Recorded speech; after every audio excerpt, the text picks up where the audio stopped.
to today's live IELTS class. My name is Adrian, and I'm broadcasting to you from Central Europe. We're kicking this week's live classes off with speaking section. Specifically, we will focus on part 1. I will talk about strategies that are important for the entire speaking section. Good to see so many students joining in. Hi, Faida Alazawi. Hi, Anatoly. And good to see members. Hi, Paula. Hi, Amrit. And welcome all of our students and viewers. Okay, students, just a quick preamble. Again, our materials, they come from our websites. So for lots of help with the exam, please do visit us at aehelp.com for academic IELTS, and for the general version of the exam, check us out at gieltshelp.com. And right now we have a promotion going. So on our websites, you can use this code here, LIVE20, LIVE20, to get a 20% discount on our courses, which is a great deal. Spend a couple dollars, save yourself a lot of headache and trouble later on. The websites, they look like this. This is our academic website at aehelp.com. You can join by clicking that big red button, and then you can apply the coupon code that I just gave you by clicking that big blue use coupon code button. Same thing for our general IELTS website. It's the green background at gieltshelp.com. Click that red button there. All right, students. So if you have questions, comments, concerns about the exam or about our products, don't be shy. Please send me an email, adrian@aehelp.com, and I will absolutely respond as best as I can. Hi, Wafa Wafa. I'm doing great. Thank you for asking. Hi, Mariko. Good to see you in class.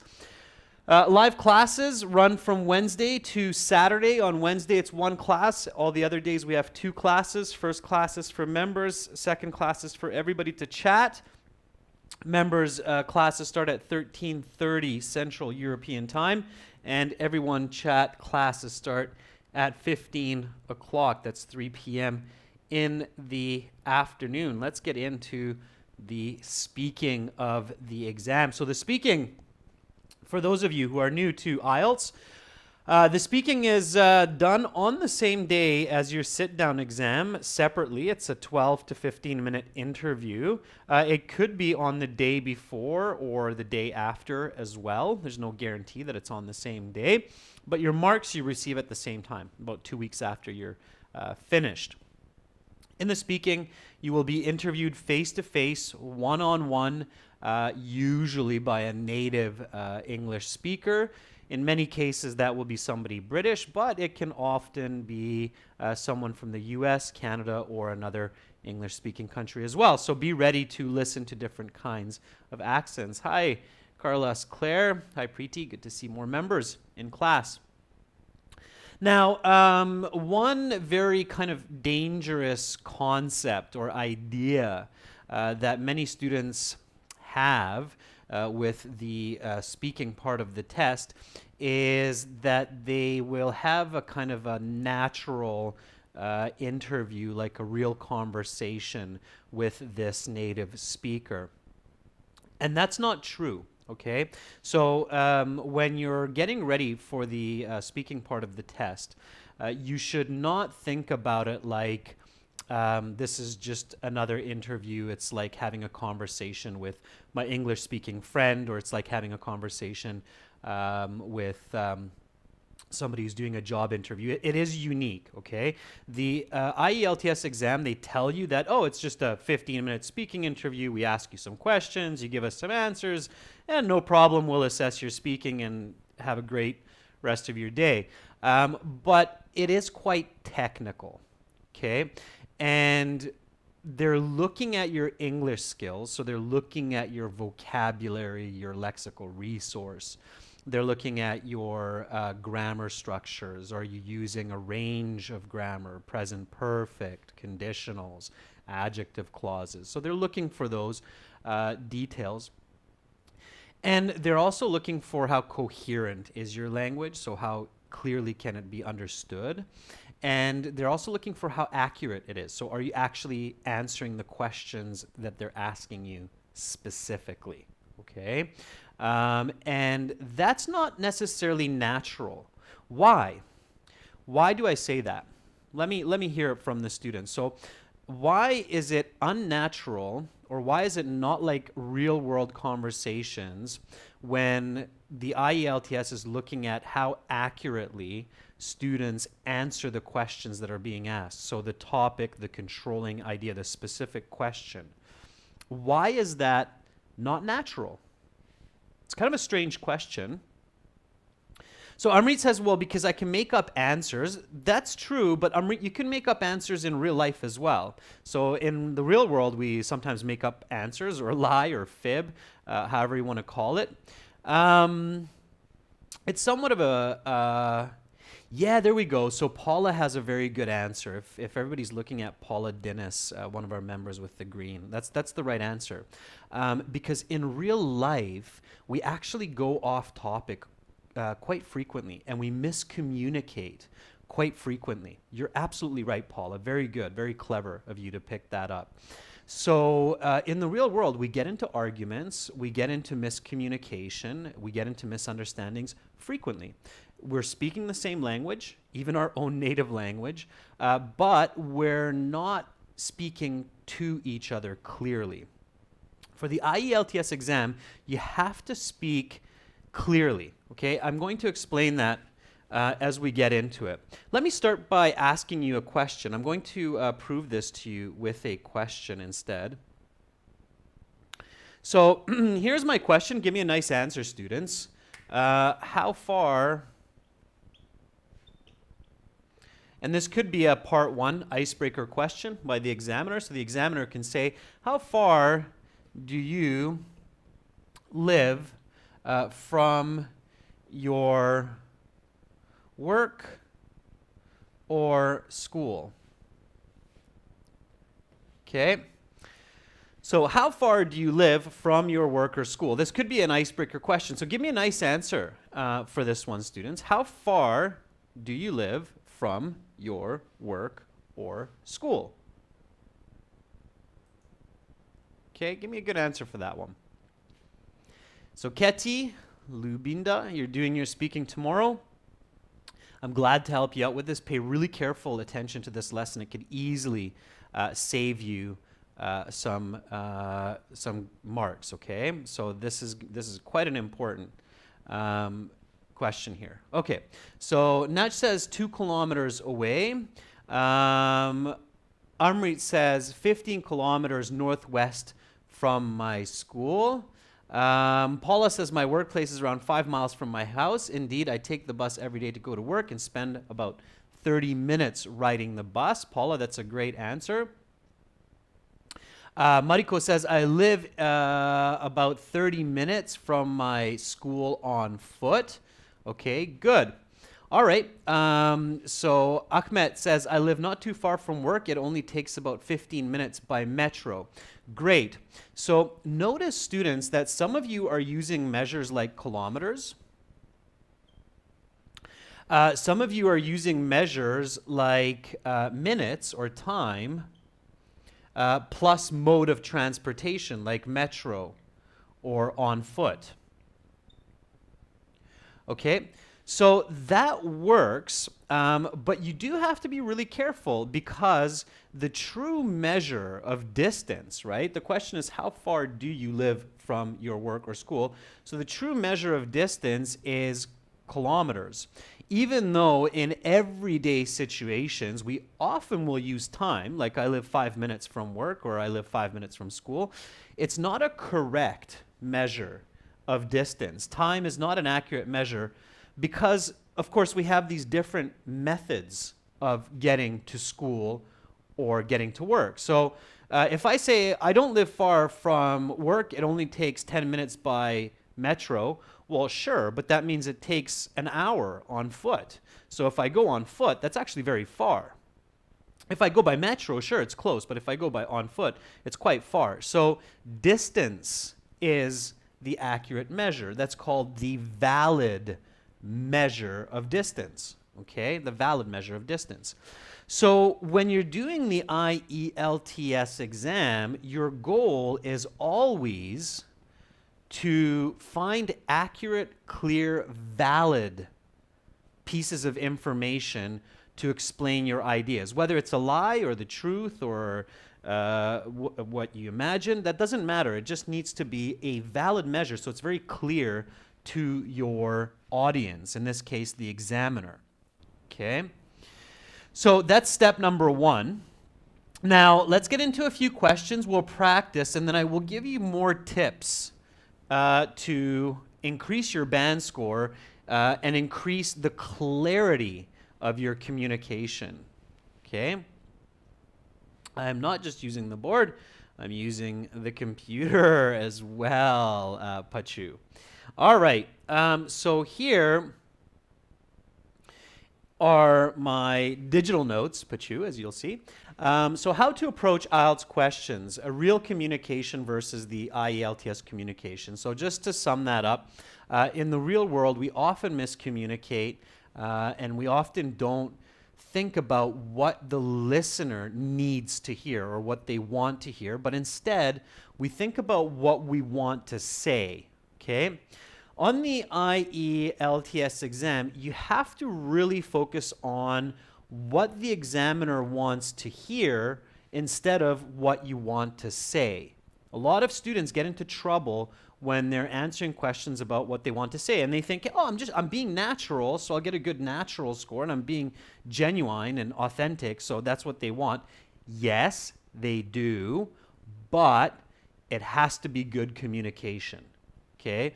And the trick is that many times when we're being natural, we're not communicating well, okay? So you really have to think about your audience, okay? Think about the examiner. Your examiner does not necessarily know your culture. If you start talking about celebrations that are unique to your culture or religious activities that are unique to your culture, that can be very difficult to explain because your examiner has no idea. So it's better to stay away from those kinds of information. Okay? So again, remember this example, the how far do you live from your work or school? You have to have valid information. If you're not clear on this word, I highly recommend looking up validity. Okay? Now, as the second part of this concept, it's really important to use the questions and paraphrase the questions. That is the most important technique to stay on topic and stay with the controlling idea. Use the question. Always use the question. Paraphrase it whenever you can. If you can't, just reverberate it, okay? But use the question. So let's start off looking at part one today. So again, part one, you will go into the exam room. This is speaking, so please repeat me as we're doing this. Repeat your classmates as they give good answers to these questions, okay? Answer, explain, example. The examiner begins by saying, welcome to the speaking portion of the IELTS exam. My name is Adrian. I will be your examiner for this part of the test. Please take your seat. May I see your identification or your passport, please? Okay. What should you say to that? May I see your identification or passport, please? I know I asked this 1,000 times, but I still get some funny answers sometimes, so I really want you to be proficient with this. Okay. So, may I see your passport or identification, please? Paula says, sure, here it is. And Paula, if you want to tack on just a little bit more politeness, you can say, sure, here it is, please take a look. That please take a look kind of smooths it into a nicer transition. Sure, here it is. Please take a look. Okay.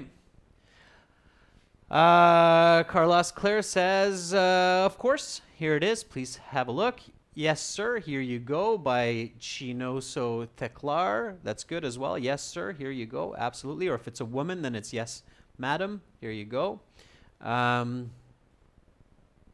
Roshni Kunte, we don't use a certain. It has to be certainly. You can. Okay. Harminder, yes, of course. Please have a look. That's good. Yes, sir. Please have a look. Preeti is good as well. So different ways to say it. Again, students practice different ways of saying it. How's the brightness on the board? Can everybody see the questions? Is that a little bit better? A little bit darker? It's always a fine balance between seeing the board and seeing me move around. Okay. So they take a look at your passport. They'll kind of do this funny looking at the passport, looking at your face, looking at the passport, looking at the face. They're actually identifying your features, making sure it's you. Students have used doppelgangers in the past. It means lookalikes to sit the exam, which is, of course, cheating. So they kind of look at your face, look at the passport, and they'll ask your name. Okay? So what is your full name? Give me an answer for that. What is your full name? Kamal, that's a good answer for the previous question. Yes, but are you going to give it back is the correct way to ask. To say that politely, Kamal, you can. You can say, yes, please have a look. Please do give it back after. And I'm sure they'll say yes. All right, so what is your name? I have some names coming up. Amandeep Singh says, my name is Amandeep Singh. Preeti says, my given name is Preeti and my surname is Sina. You can call me V. Okay. Harminder says, my full name is Harminder Dinza. Please just call me Harminder. Sure, yeah. So, my full name is Harminder Dinza. I believe that's how it was spelled, Harminder. Please just refer to me as Harminder. And that's great, especially if you don't have a nickname. Okay. That works. You can go more long-winded. You just make sure that you're very fluent. You can say, my first name is John. My family name is Smith. Please call me by my nickname, Jojo. Okay, so you can do it like that as well. Try different ways. Hasib says, my complete name is Hasib Mustafa. Please call me by my first name, which is Hasib. That works as well using an adjective clause. Please call me by my first name, which is Adrian, is a nice way as well to say it. Okay, then comes the next question, couple more icebreakers. They'll give you your passport back. They should. So they should say, here's your passport back. Say thank you. Put it away. Don't leave it on the table. And then the examiner will say, now we'll ask you a couple questions to get to know you better. Some questions on a general topic. So the next question is, where do you live? So where do you live? Give me a good, nice answer for where do you live? Okay, and try to never answer with a question. It's not the end of the world, but you shouldn't be like, do you mean like a house or apartment, or do you mean which city do I live in? So just pick both or pick one and give the answer. Okay, so where do you live? Always full answers, students. Always give full answers.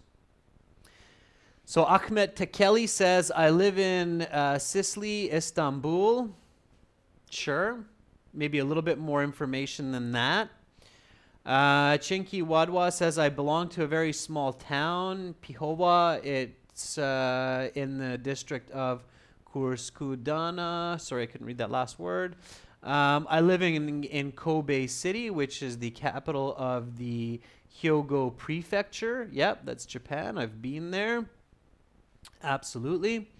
Okay. Rahul says, I live near the capital, which is Faridad.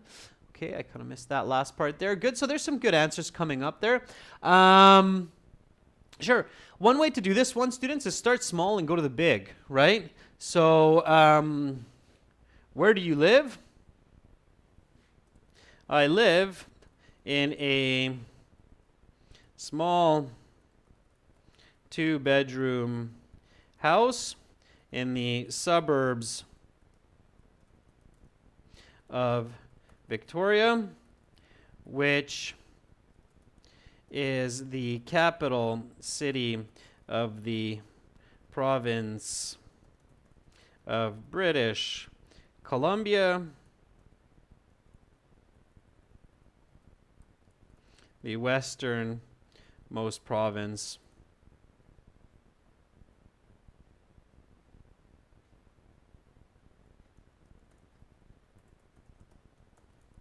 of Canada. All right. Again, this is something that's a little bit different between natural everyday communication and the IELTS exam, or what we can also call professional communication. So in everyday communication, when we're not in a rush, we're not under pressure, we're not forcing our brain to think critically, analytically, structured, linear, etc. We jump around in information. So we talk about the big, then we talk about the small, then we talk about the big again, then back to the small, then maybe jump to the middle size, and then move around. And eventually it might get really confusing, and then our listener, our friend, our brother or sister might say, oh, sorry, I'm not really getting what you're saying. Can you say that again? So then you rethink it and you say it again. But you can't do that in the exam. You only have 15 minutes. The examiner really wants to ask you as many questions as possible. So you have to have clarity as much as possible in your professional communication. And that means having structure as well. So notice that my answer here, it's quite long-winded for an icebreaker, but it works. And I go from the small all the way to the big. So I start with my house, I start with the area of the city, and then I go to the province, and then I go to the national level. And I mean, we could get silly and say it's the continent of North America, right? To go even higher scale. But that works. So again, repeat after me. I live in a small 2-bedroom house in the suburbs of Victoria, which is the capital city of the province of British Columbia, the westernmost province of Canada. Okay, that would be considered a very coherent, complete answer. There's no missing information there. So there's, let's say, 100% clarity for the listener. Okay, that's your goal. You want that 100% clarity. You want to leave the examiner feeling like, oh, I don't have any questions left. They've completely given me an idea of what I want to know. Okay, so again, another big difference is structure. Okay, remember that in professional communication or on the IELTS exam, you need to have very clear structure. Okay, so you must strive for structure in your answers and descriptions. All right, students, let's keep going here. Everybody's doing a great job, so there's a lot of good answers coming. Here's the next question. Again, more icebreaker. Yeah, you can, absolutely. So Vish Parvani says, can we say what our city is famous for? You can if you're being asked that question. If not, don't go off topic, Vish. So don't just start talking about information, or don't just add information in. Again, another difference between real communication or everyday communication and professional communication. And everyday communication, again, as Paula says, we'll go off topic. So we'll start talking about other ideas. But here you need to stay with the question. It's very important. So what do you like about living there? Okay, that might be your next icebreaker question. So first question, where do you live? I live in a small 2-bedroom house in the city of Victoria. What do you like about living there? Give me a nice answer for this. Okay. Nash says, well, what I like the most about where I live is it's quiet and very safe. All right. Justine Philippe Montero says, what I like about living in my hometown is that it has a diverse culture and has a unique tradition which sets it apart from the surrounding cities and towns. Sure, Justine, that's a good answer. So it has diverse culture and it has a unique tradition, Justine. It's a little bit confusing.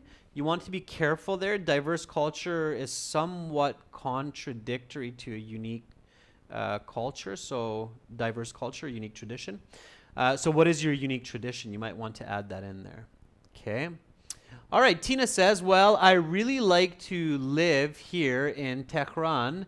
What I like about the city is the beautiful mountain views. However, it's too crowded. Tina, that's a good answer. But again, remember, here I didn't ask you what you don't like about living there. So don't answer that question. Okay, don't tell me what you don't like, even if you honestly feel that you don't like that it's crowded. Just stay with the mountain views. Okay, so just what you like. Target the question specifically. All right. Paula says the best part of living in the city center is that I have many amenities and shops only 5 minutes walking distance from my flat.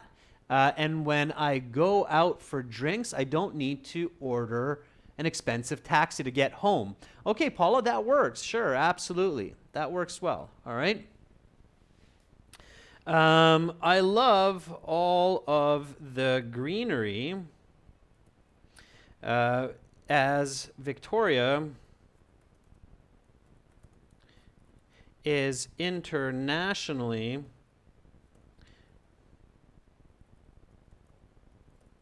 renowned as the Garden City. Not only do the variety of flowers and trees make the city quite scenic, but it also provides a ton of fresh air to enjoy. All right. Okay. So that's my answer. Again, stay on topic. So don't say what you don't like about it. Don't talk about the culture unless it's the culture that you like about it. Okay, so stay on topic. So here we go again. Repeat after me. So I love all the greenery, as Victoria is internationally renowned as the Garden City. Not only do the variety of flowers and trees make the city quite scenic, but also provide a ton of fresh air to enjoy. Okay.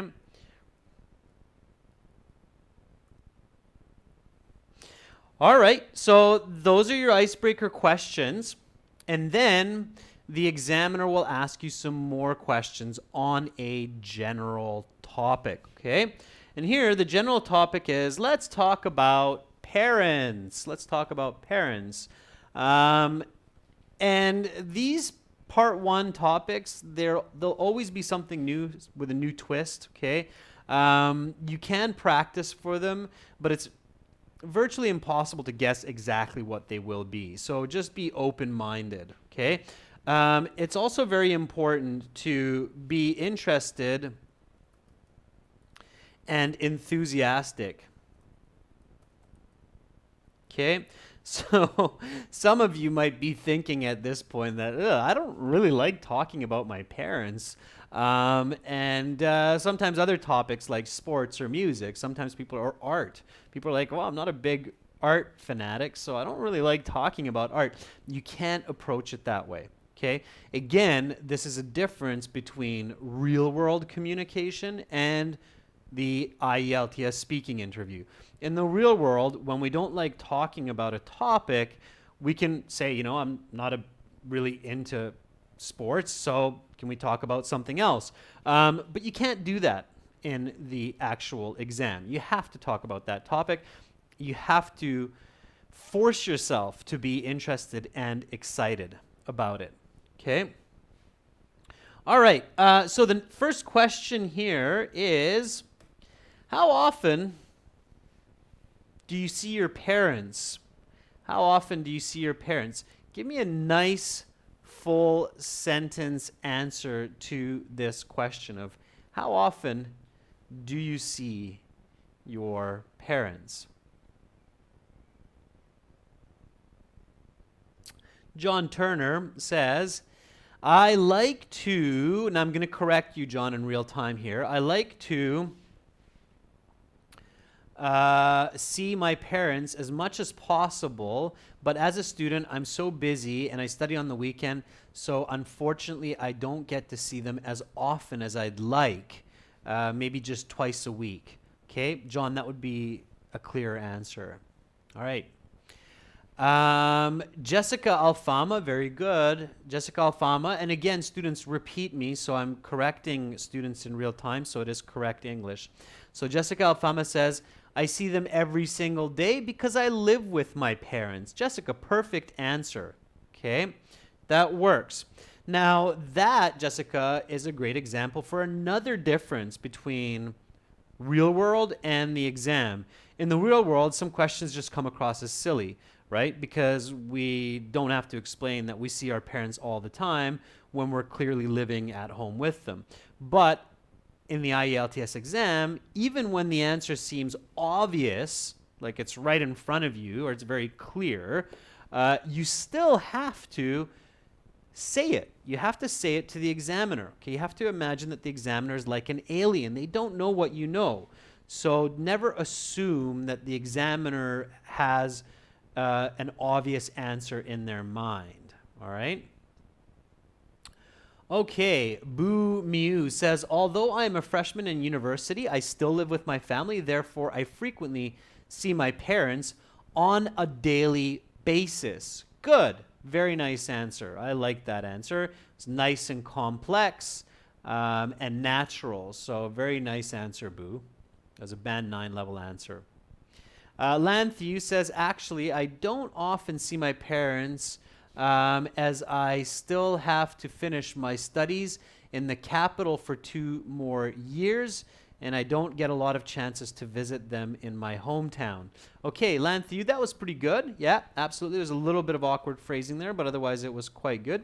Valentina Costa says, well, I see my parents once a month. I left my hometown where my parents currently live for university. In this sense, every time I go back home, I have a chance to visit with them, which is about once a month, right, Valentina? So finish that idea. So, I rarely, I'm just going to make up an answer here. I rarely see my parents as I am currently studying abroad at university. So I only get together with them on special occasions like Christmas when they come to visit with me. Okay, so again, there's a nice natural answer. Repeat after me. I rarely, okay, again, adverb of frequency, often. I'm throwing in an adverb of frequency right away to show the examiner that I get that, okay? I rarely see my parents as I'm currently studying abroad at university. So answer, explanation right away. So I only get together with them, I'm paraphrasing C, okay? On special occasions, example, like Christmas, when they come to visit me. When they come to visit me is a real conditional, so it's a complex sentence also. That's what you need to do for those high IELTS band scores. That's what the examiner is looking for. It's on target.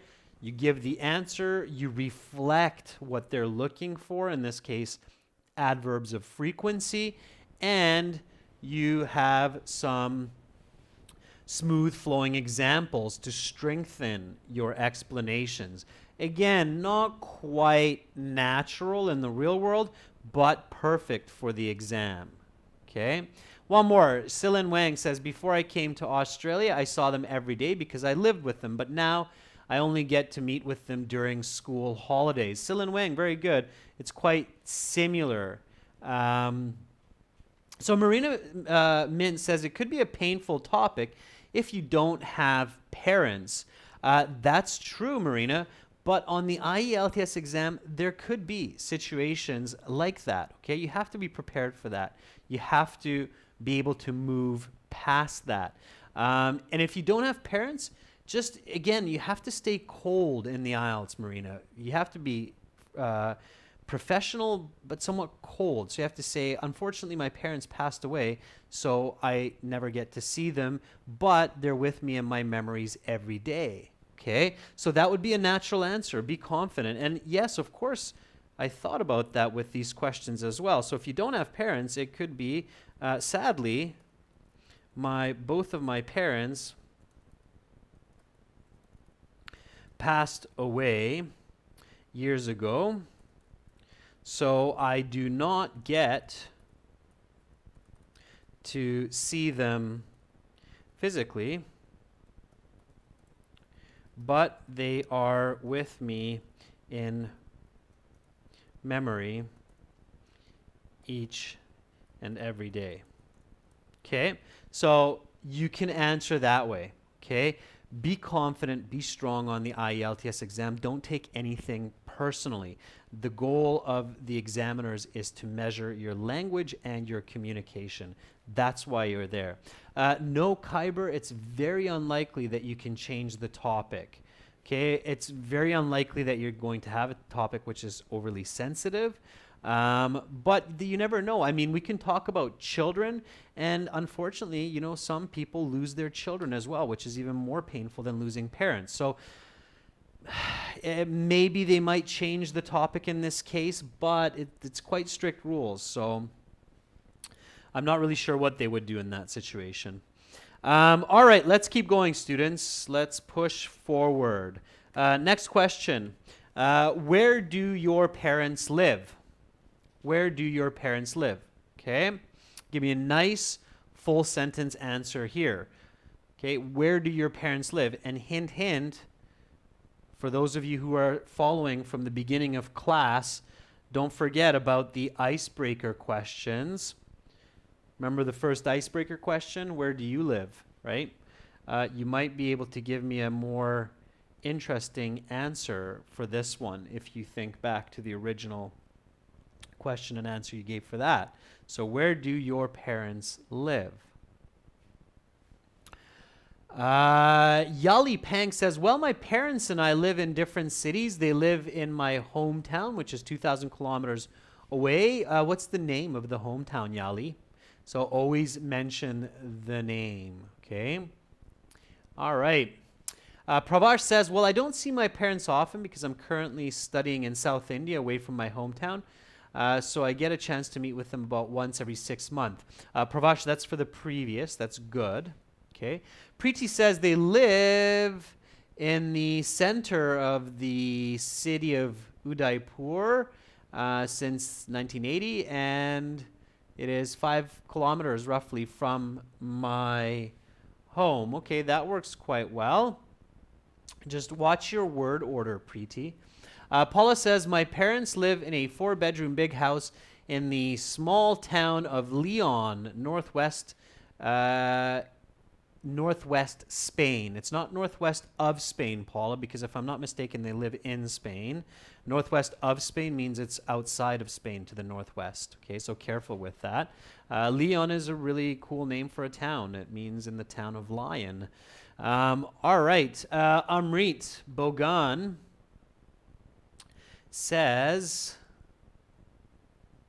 my parents live in a small 2-bedroom apartment in Caledon. It is the street next to where I live, which makes it easy for us to get together. Good, Amrit. I really like your answer. You can make connections there, Amrit. So you can say, and in regards to my previous answer, that makes it quite easy for us to get together. So as I mentioned, I see them often. Okay, Amrit? So it's a good answer. Make connections whenever you can.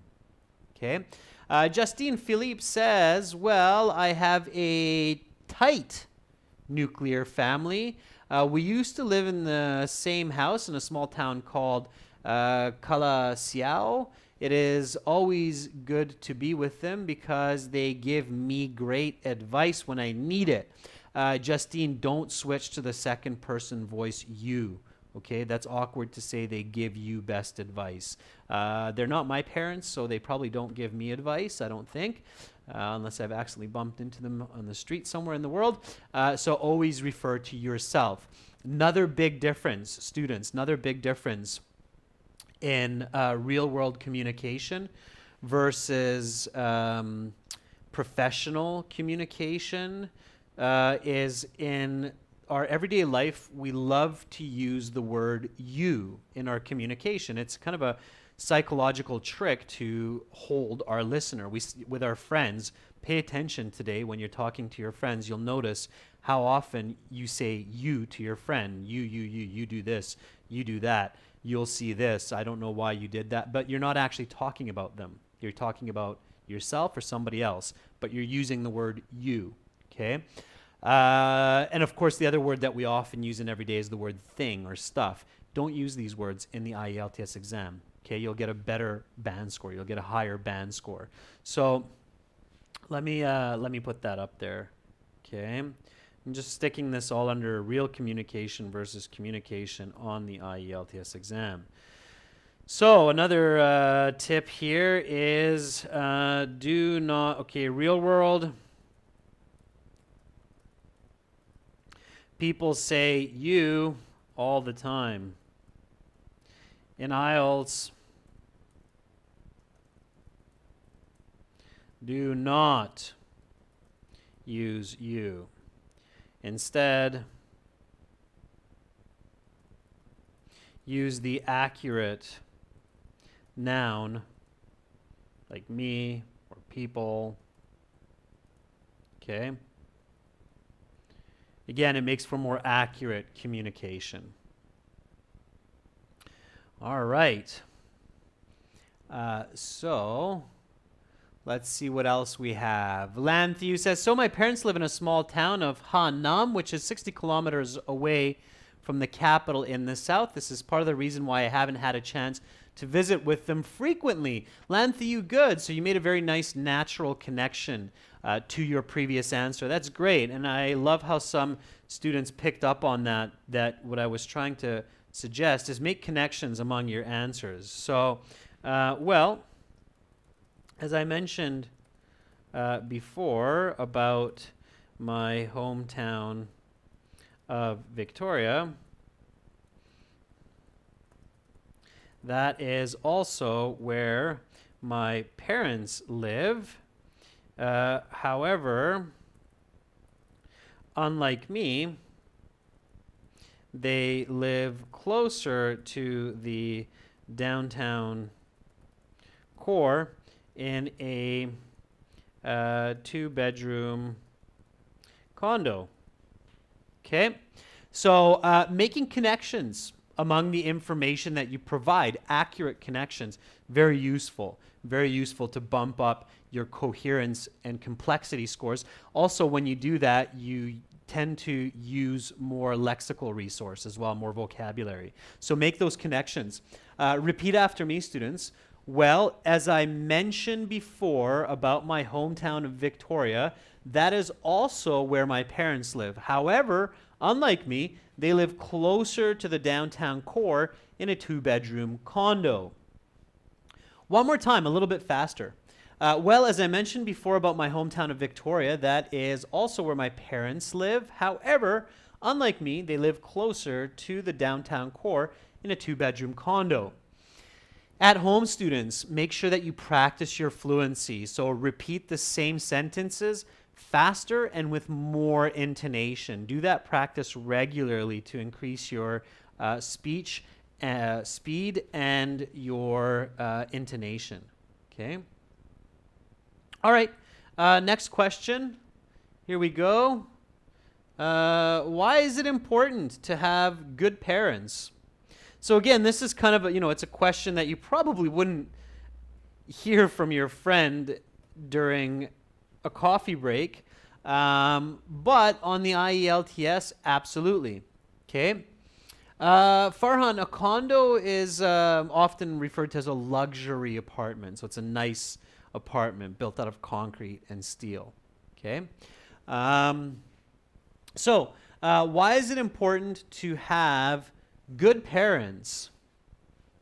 Suha Khaled, very clever using the question. Having good parents is the most important part of a child's life because they are responsible for raising them to be hardworking, ethical, happy people, Suha. Okay? Suha, don't use the word thing in your answer. So instead of saying having good parents is the most important thing, say having good parents is the most important part of a child's life. Okay? Always avoid the word thing. George, 11111 says, not surprisingly, because our parents are the first people whom we interact with, this helps us formulate our personality and core values, like honesty and hard work. Right, George, very good. Okay. Finish with adding in the question. So use the question, students. Therefore, having good parents is essential. Okay. Amrit says, because parents are meant to set an example for their children, the way parents nurture their child makes them a valuable role model in life, and good parenting leads to healthy, vibrant communities. Amrit, notice my corrections there. There's an important piece of vocabulary, Amrit, that you're looking for. It's role models, okay? Parents are the first role models in the life of a child, all right? Yeah, and I see the next comment right after that using that, so it's great, okay? Good, Amrit, you're picking up what I'm putting down. Excellent. Kamal Nupain says, because family always stands with you, whether you are right or wrong, and they never give up motivating you to be your best. Okay, Kamal, that is a good answer as well. I tweaked it a little bit to have it more natural. Okay. Trushang Thakar says, it is significant to have good parents for numerous reasons. Okay. Firstly, they always support their kids through thick and thin. Hence, the children can take advantage of this when they are in tough situations. Trushang, very good. Just be careful using leading expressions like there are numerous reasons or leading phrases. Then you have to give multiple reasons. So you gave me just one, which is basically parents support their children through thick and thin. But you should give me more, like as well, they set examples on how to behave, right? So only use, students, careful with that, only use phrases like there are many reasons for this if you're going to give at least a couple reasons. Otherwise, it's just awkward, so don't use it. Okay, then just give the reason. All right? There are several reasons why parents, why having good parents is critical in a child's life. Firstly, because they are their role models and set examples on how to behave and what not to do. Also, parents who love their children will support them through thick and thin. Might as well teach that to everyone. It was good of you to use that. Through thick and thin, no matter how challenging a situation. Okay, good. All right. Repeat after me. So there are several reasons why having good parents is critical in a child's life. Firstly, because they are their role models and set examples on how to behave and what not to do. Also, parents who love their children will support them through thick and thin, no matter how challenging a situation. All right, that works. Okay, students, so here are 3 more questions for you. What do you like about your mom and dad? How has parenting changed from one generation before? If you could change your parents in some way, what would it be? Those are some interesting questions for you to think about. I'll leave those questions for you to do for homework. Record your answers on your phone. Send it to me as an MP3 recording, and I will give you an estimate score for your IELTS speaking section.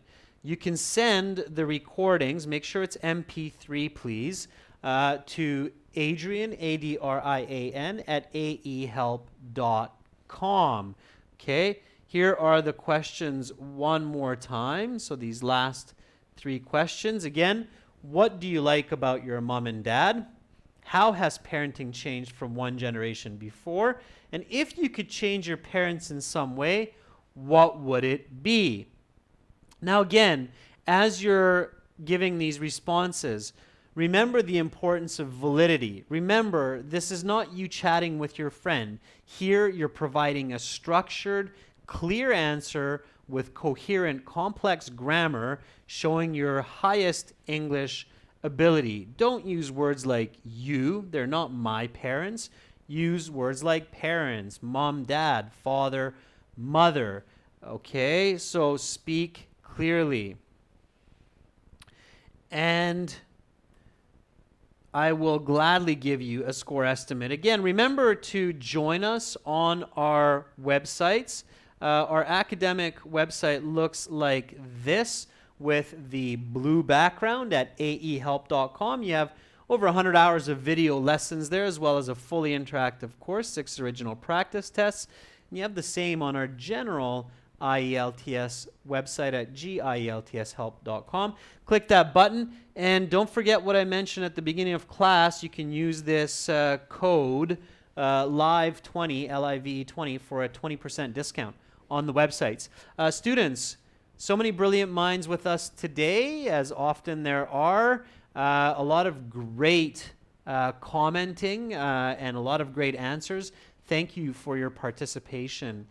Tomorrow we will continue with a members chat class, speaking part 2 at 13:30 Central European Time, followed by a listening strategy and practice class at 15 o'clock Central European Time.